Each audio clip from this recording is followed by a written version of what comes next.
Olá, eu sou André Castro, condutor de Consciências, e é um grande prazer estar aqui na sua companhia. Você está ouvindo o Caminhos da Consciência, um espaço semanal para refletirmos sobre escolhas, padrões, emoções e os movimentos invisíveis que moldam a nossa vida. Hoje, eu gostaria de conversar um pouco com você sobre raiva. Sobre esse sentimento tão bacana, tão interessante que a gente sente e que é tão mal compreendido ou tão mal gerenciado por nós mesmos. Eu vou abordar com você aqui um pouco sobre como a raiva pode funcionar a nosso favor, como que a gente faz para poder entender um pouco dessa raiva e por que ela é um sentimento que sempre está tão explicitamente parte nossa. Eu vou trazer para você uma pequena reflexão sobre esse assunto e eu gostaria de começar com uma revista que eu li há muitos e muitos anos atrás. E eu não me lembro se era uma revista da 89, a Rádio Rock, ou se era uma Bis ou uma Showbiz da Editora Abril. Mas eu lembro de ter lido uma matéria com o Lobão, onde o Lobão tinha uma frase que ele falava assim: eu adoro me sentir com raiva porque eu me sinto vivo com isso. Na verdade, ele tinha dito bem assim, né? Eu gosto de ficar puto da vida porque quando eu tô puto da vida, eu me sinto vivo. E é exatamente isso que a raiva nos traz. Esse sentimento de que estamos vivos, de que a gente não é sangue de barata, de que a gente não aceita, de que nós não vamos nos calar frente a uma injustiça ou o que quer que seja. Quando isso ainda é lido por um garoto de seus 12, 13 anos, naquele auge da revolta da adolescência, isso entra quase que como uma verdade incontestável. E eu confesso para você que eu precisei fazer alguns trabalhos de sombra e de sistema de crenças para poder reajustar esse sentimento dentro de mim. Porque por muito tempo foi ele quem guiou boa parte da minha vida. E então, assim, por que a gente sente tanta raiva? Quando a gente para ouvir um pouco o que o Osho tem a nos dizer, ele costuma dizer uma coisa que não é muito comum que a gente integre essa verdade, porque ela é uma verdade que dói. E conforme o tamanho e a disposição do ego de uma pessoa, isso pode vir a ser uma real afronta para aquilo que a pessoa pensa sobre si mesma. Mas o Osho, ele costuma dizer que nós damos uma importância irreal para nós mesmos. Que nós nos colocamos em uma posição que, em muitas vezes, ela não condiz com a realidade das nossas qualidades, com a realidade da nossa reputação, com a realidade da nossa força. Então ele tem sempre não vou dizer para você esse ditado, mas essa visão sobre o ser humano, que nós damos muita importância para nós, uma importância desmedida para aquilo que somos. E quando a gente começa a entender esse tipo de importância, que no momento pode parecer uma afronta ou até mesmo uma coisa inimaginável para nós, a partir do momento que a gente começa a integrar esse pensamento, esta verdade dentro da gente, ela começa a ficar um pouco mais leve. Existem, logicamente, várias nuances, vários fatores que trazem para uma pessoa o teu sentimento de importância, teu sentimento de individualidade. A gente começa a andar por caminhos mais tortos, mais tortuosos, quando a gente coloca esta nossa individualidade como uma regra para o mundo. Então as coisas precisam ser como eu quero que elas sejam, as coisas precisam ser do jeito que eu acho que elas têm que ser. Minha mãe tem que ser assim, meu pai tem que ser assado, a sociedade precisa trabalhar de uma outra maneira. Tudo precisa ser de um jeito que me favoreça. E quando eu entro nessa ego trip, nessa viagem do ego, de achar que o mundo ele tem que ser um reflexo daquilo que eu penso, que eu acho, que eu sinto que ele deveria ser, porque se a gente for parar para pensar bem, se o mundo fosse do jeito que nós desejamos, ele seria muito melhor, correto? Mas ele seria melhor para quem? Com certeza seria melhor para você, mas é bem provável que não seria tão bom assim para mim. Então, quando a gente começa a sair um pouco desse trono, desse lugar onde nós nos colocamos, a gente começa a entender que quando nós somos contrariados e nós perdemos a paciência e nos tornamos mais agressivos, mais raivosos, este conceito do Osho começa a fazer sentido. Então, assim, por que eu estou sempre brigando com as pessoas? Por que eu estou sempre discutindo com as pessoas? Porque por muitas vezes eu sou confrontado. E quando eu sou contrariado, porque a minha opinião deve sempre prevalecer sobre a sua, as coisas começam a dar uma desandada. Então, o que o Osho ele nos ensina com essa ideia sobre a nossa autovalorização?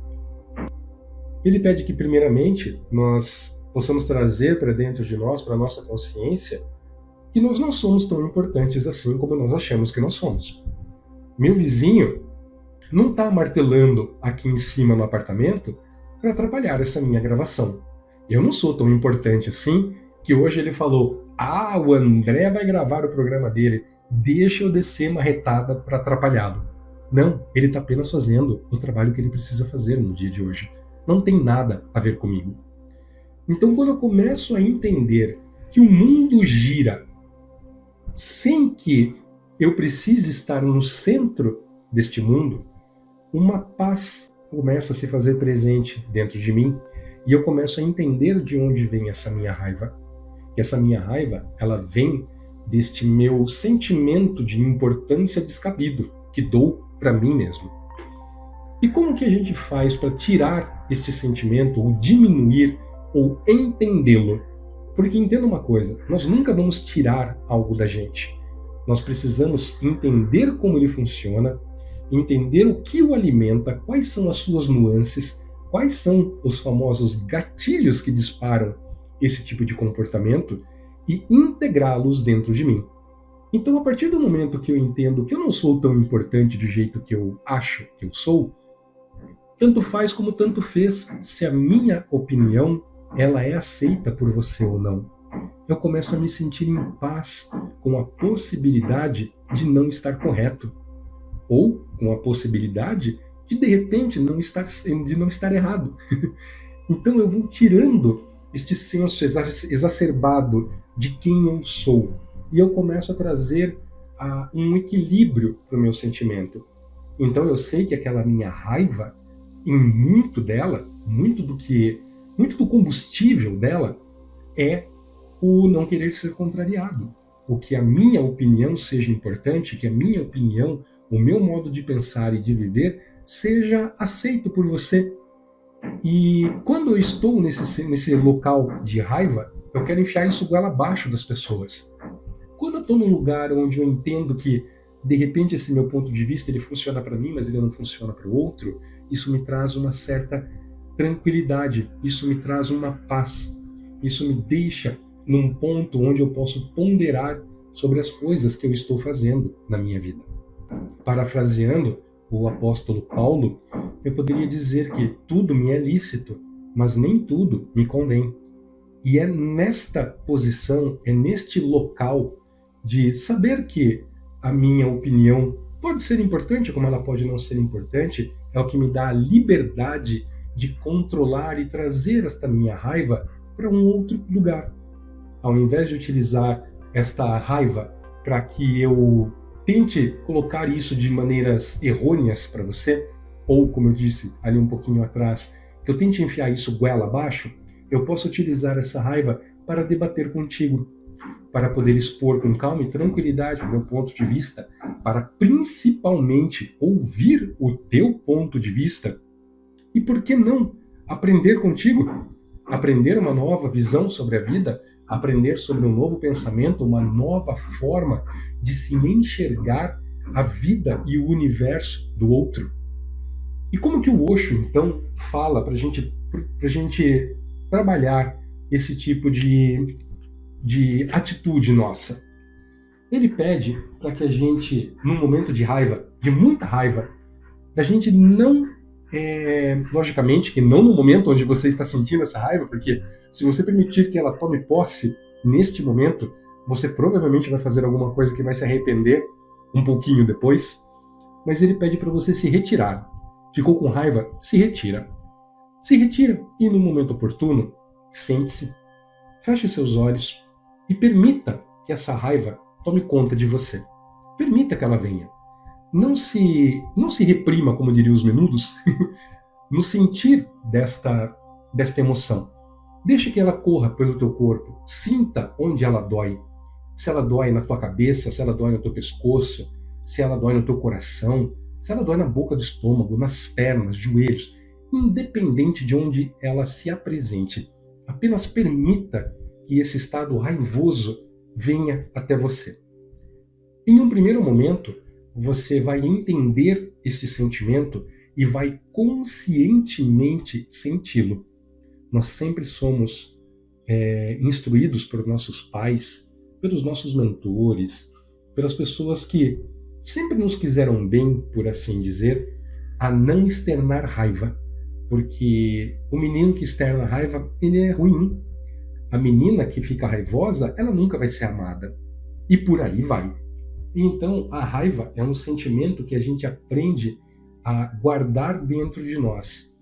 E ela é como se fosse um impulso que nós temos para a nossa vida. Então, a gente fica ali represando aquele impulso e a gente não permite que ela trabalhe a nosso favor. Porque sempre fomos ensinados de que a raiva é algo negativo. Então, quando você conscientemente toma a ideia, a presença da raiva dentro de você, você começa a entendê-la e você começa a perceber onde que ela dói. E quando você traz esse sentimento para dentro de você, o Osho pede para que você imagine que você está sentado em um teatro ou uma sala de cinema, com inúmeras cadeiras ao seu lado, mas com ninguém sentado nelas, apenas você. E você olha para cima daquele palco, ou naquela tela daquele cinema, e você vê uma cadeira ali na frente daquele palco. E quando você olha para aquele palco, para aquela cadeira, você vê a si própria, entrando nesse espaço, raivoso, raivosa, pistola com aquilo que aconteceu. E você senta-se nesta cadeira. E então você de lá de baixo vai olhar para você sentado lá em cima, naquele estado raivoso, e vai começar a observar e a se questionar, a se perguntar o que aquela pessoa ali em cima está precisando. E você começa a entender o que aquela pessoa precisava naquele momento. Vamos trazer o exemplo daquilo que eu disse no começo desse nosso programa de hoje, desse episódio de hoje, sobre ser contrariado. E se você quiser aprender um pouco mais sobre seus sentimentos, sobre como é possível trazê-los para trabalhar a seu favor, pode entrar em contato comigo através do Instagram, no @eu.andrecastro, ou através do WhatsApp, que é o 11 97600 6792.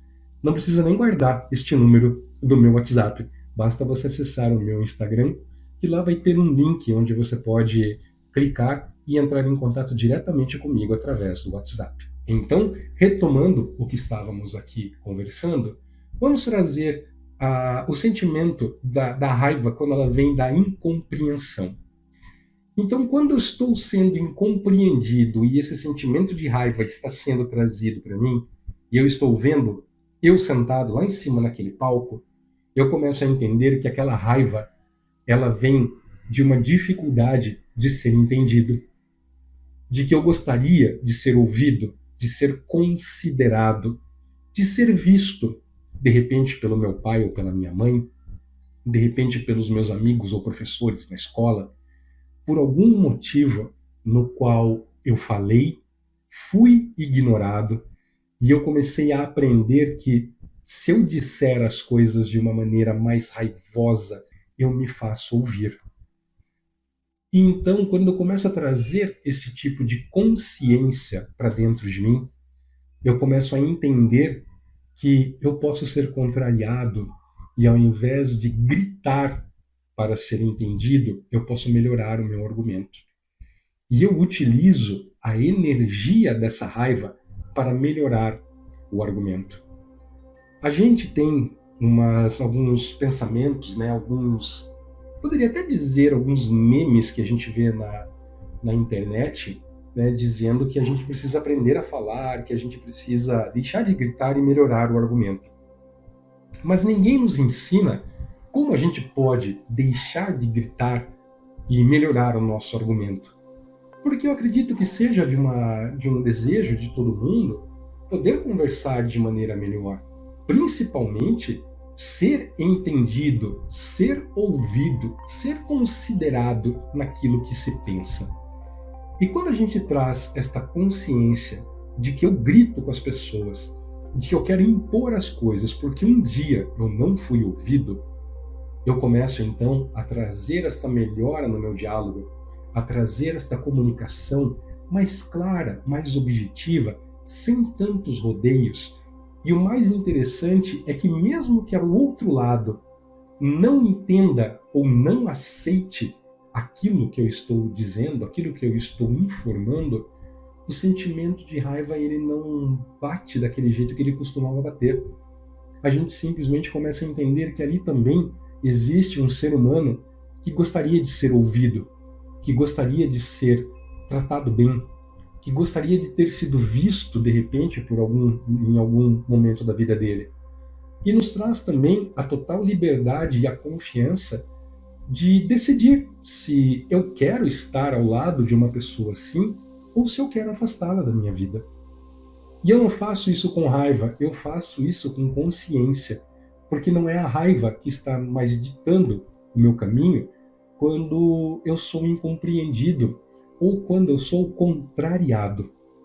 E é nessa liberdade, né, como eu tinha falado sobre o apóstolo Paulo, de que eu posso ser grosseiro, eu posso ser estúpido, eu posso ganhar uma conversa na base da gritaria, mas me convém?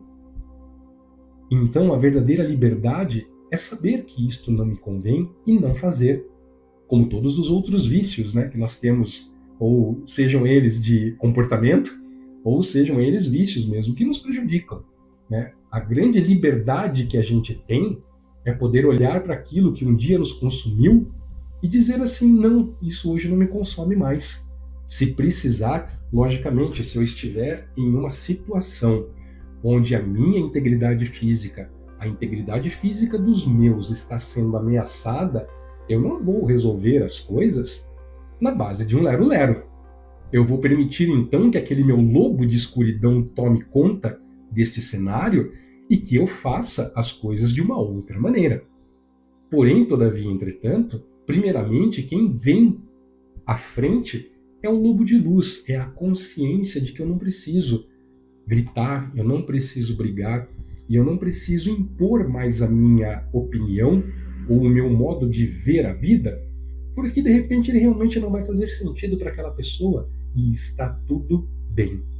O que a gente precisa aprender, na verdade, que eu acho que é uma coisa que muda muito a vida da gente, mudou muito a minha, é sempre fazer esse exercício de se colocar em cima daquele palco, naquela cadeira, sozinho, muito bravo, muito puto da vida com as coisas que estão acontecendo e entender o porquê que aquela pessoa está ali daquela maneira. O que aquela pessoa precisa? Você já pensou que num momento de raiva e de frustração que você teve por não conseguir fazer alguma coisa quando você era pequeno, tudo que você precisava era de um abraço? Era de um abraço e de alguém estendendo a mão e te perguntando como é que eu posso te ajudar? E é você assumindo este papel. É você olhando para você e se questionando, se perguntando como que eu posso me ajudar. E eu posso me ajudar quando eu olho para aquele cara lá em cima e consigo entender do que ele está precisando. O que traria a calma para ele? Como um exemplo de uma das vezes que eu fiz isso, eu posso dizer para você que eu estava dirigindo e num determinado momento eu tive que parar o carro atrás de um senhor que parou no meio da rua para que a sua senhora descesse do carro. E ali eu fiquei muito irritado com aquilo, porque a primeira coisa que me veio foi: quem esse cidadão pensa que é para parar no meio da rua e travar o meu trânsito, o meu fluxo? Como se eu fosse a pessoa mais importante desse mundo. E quando eu fiz isso, quando eu permiti, quando veio essa raiva, quando veio esse desconforto, uma voz veio na minha orelha e falou assim: André, desde quando as pessoas respeitam o trânsito na cidade que você mora? Aí eu falei: nunca. Ele falou assim: e quando você foi respeitado no trânsito? Eu falei: nunca. E aí essa voz me perguntou assim: qual foi a vez que você ficou tranquilo em relação a isso? Eu dei uma risada meio sem graça e pensei comigo mesmo: nunca. Ele falou: então por que você continua puto da vida com esse tipo de atitude? Você sabe que as pessoas não respeitam, e não é porque elas não respeitam você, elas não respeitam nada. E você é o único prejudicado nisso, porque é você quem fica com raiva. E ok, quando eu tive a oportunidade, eu me sentei, permiti que esse sentimento tomasse conta de mim, e eu vi que ele doía bem na boca do estômago. E quando eu me vejo sentado em cima daquela cadeira, com esse sentimento ali me consumindo, eu pude entender que realmente é a falta de consideração. É a falta de entender que eu também existo. A falta de entender que eu também importo. E então eu comecei a trazer para mim esta importância, este considerar para comigo mesmo. E o primeiro considerar que eu tive para comigo mesmo foi o considerar dessa necessidade. E quando eu pude considerar esta necessidade, eu pude oferecer o que eu posso chamar para você de um antídoto para aquele sentimento, para aquela falta. E lógico, eu não vou dizer para você que hoje eu sou um mestre zen budista que anda de carro ou de moto para cima e para baixo e que eu não me incomodo ou que eu não tiro um sarro ou que de repente eu não fique nervoso durante o trânsito. Mas gritar, xingar, blasfemar, desejar alguma coisa de ruim para aquela pessoa que está ali na frente, presa na raiva dela, não. Não, isso não faz mais parte de mim. Mas é um exercício. Não é um negócio que você simplesmente vai num estalar de dedos e vai mudar. Primeiramente, você precisa ter a consciência de quando você fica com raiva e depois ter o prazer, ter o privilégio de permitir que essa raiva tome conta de você, que ela se apodere do seu corpo, de que você perceba de onde ela dói, o que ela está querendo trazer para você e se ver sentado lá em cima naquele espaço. E a partir desse exercício, eu tenho certeza que você vai começar a ver a vida com outros olhos.